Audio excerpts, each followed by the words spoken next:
attention deficit, and that coupled with hyperactivity can be quite a problem.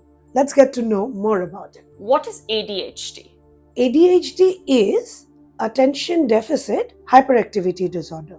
There is lack of attention or focus. So, when we are concentrating on something for a length of time, it is known as attention.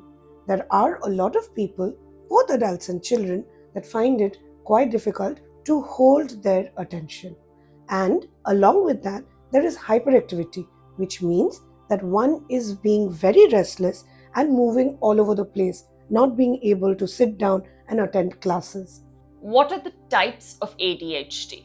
There are primarily three types. One is lack of attention. If that is the primary complaint, then that particular type is known as inattentive or ADD, or there is hyperactivity, which is the primary complaint, which gets reflected in impulsivity, so the impulsive type, or there could be a combination where both is present. What are the most common signs of ADHD in children?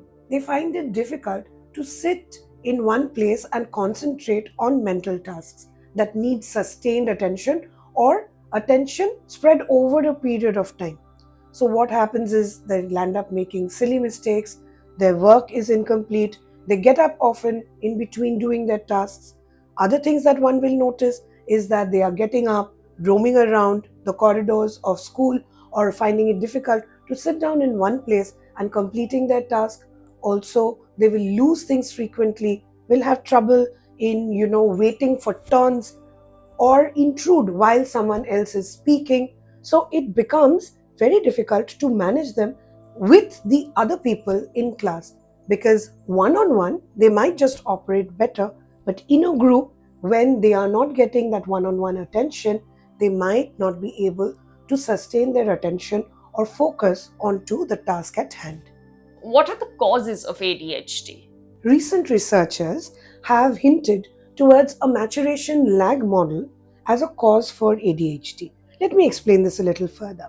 So let's say the child is aged 8, but the hypoarousal of the child, which means that physiologically the child is under-aroused and is behaving like a child that is 3 or 4 years old because of the maturation and lag.